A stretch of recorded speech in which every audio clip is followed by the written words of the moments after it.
Hey, I have gotten you another Splat the Cat book.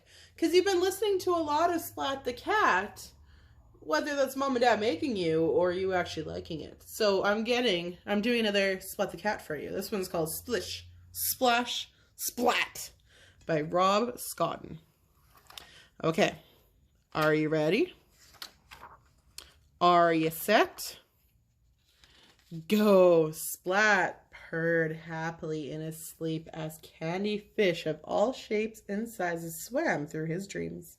He reached out to catch one when his mom threw open the curtains. "Time to get up!" she called. The candy fish melted away. "Come back, little fishes," Splat sighed. "Oh, I almost forgot," said Splat's mom. "Spike's coming over for a play date after cat school." "Spike? Spike? Spike!" spluttered Splat. "Spike will eat all my candy fish and play with my toys until they break." "There will be plenty of candy fish and we'll put away your favorite toys," said Mom. "Although, wouldn't it be nice for you to share?" "Sure, with anyone but Spike," said Splat. "He's a show-off. He calls me names, and he doesn't like me." "I'm sure he really likes you," said Splat's mom. "Now get in the bath or you'll be late." "But water is horrible," said Splat. "It's scary and wet and makes me soggy." "And don't forget to wash behind your ears," said his mother. "Zoe, do you like taking baths? Do you like to splish splash in water?" Splish splash, I was taking a bath. A few seconds later, "Finished!" cried Splat. I think you missed a bit," said his mum. "Aw," said Splat, and there was a splish. He lowered himself into the water. "Oh, I almost forgot. You begin swimming lessons today," said his mum. "This is not going to be a good day," Splat said at breakfast. Seymour shook his head. "Not a good day at all," Splat said on his way to school. Seymour shook his head. "Can this day get any worse?" Splat asked. Seymour looked through Splat's legs and nodded. "Hey, Splatty, last one to school is a loser," said Spike with a grin. Spike sped through a puddle with a splash and was gone.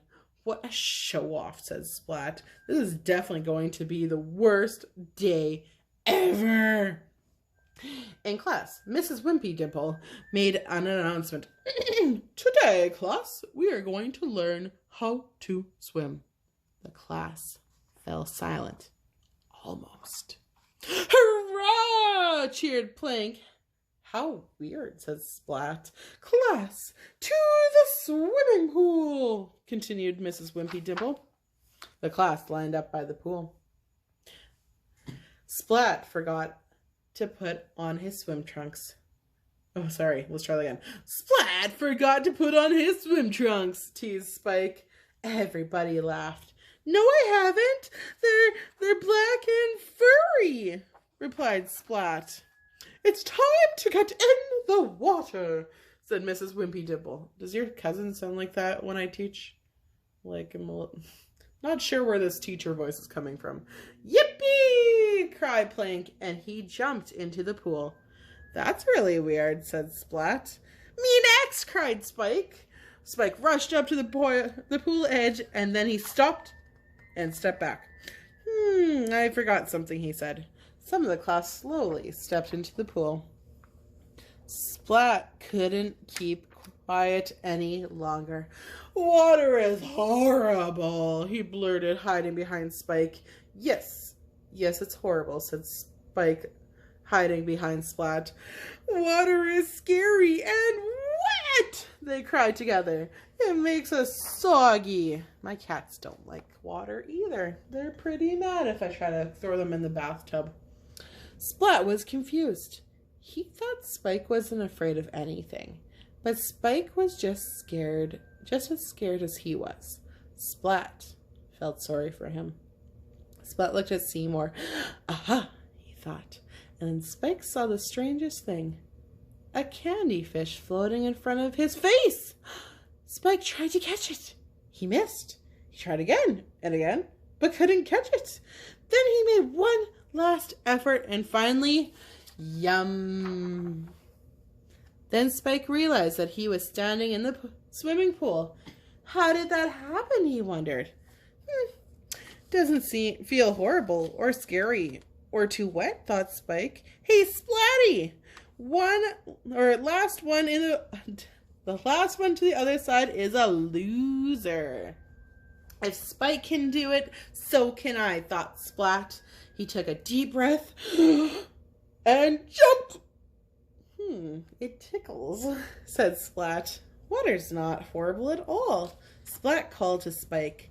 Last one to the other side is a loser. Later that day, Spike went over to Splat's house. He ate lots of candy fish and played with Splat's toys, but he only broke one.